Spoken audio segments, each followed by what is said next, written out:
آقا با سلام، شب همگیتون بخیر. شرمنده که نتونستم این جمعه براتون یک کلیپ مشق بگیرم و پخشش کنم. منم دردسرای خودمو دارم، ولی خب کلیپش در حال درست شدنه. به محض اینکه انجام بشه براتون پخشش میکنم. حالا این پیام بازرگانی داشته باشید، این سوراخو میرم داخل. هر کی میترسه با من نیاد تو. آقا اگه میترسی نگاه نکن، نگی تنگ نفس شدم و فلان و بهمان. میخوام برم ببینم این تو چه خبره. با اجازهتون.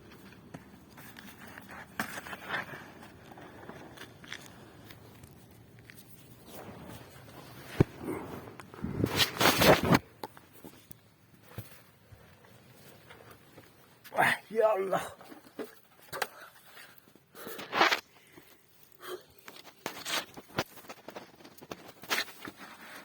از بیرون تنگ بود ولی خب حالا از داخل گشاده. گویا یه دالونه.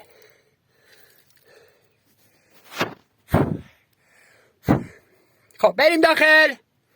حاضرید؟ بریم.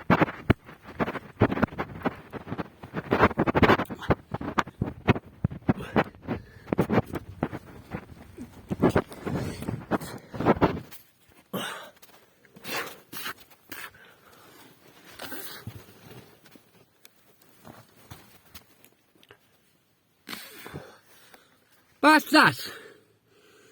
این دالون بسته است.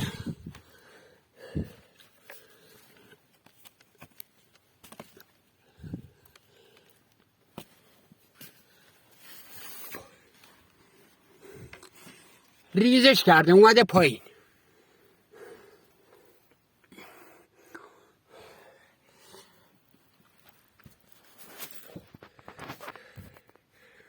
خب یه دالونم اون برشه. اجازه بدید از این برم بیرون، برگردم دالون پشتیش.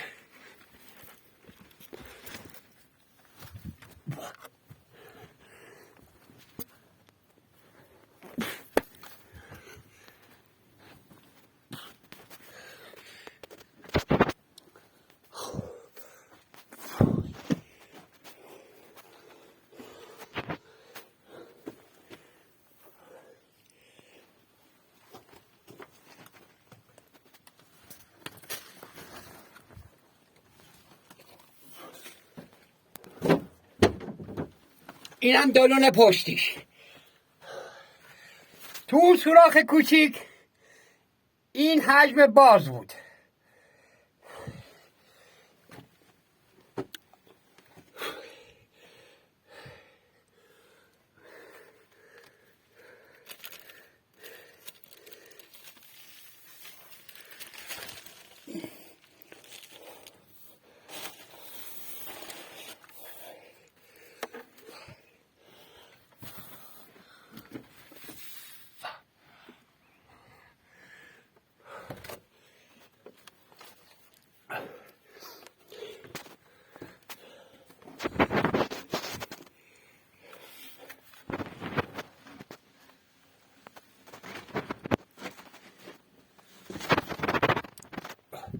خب این حجم بازم تو این دالون بود.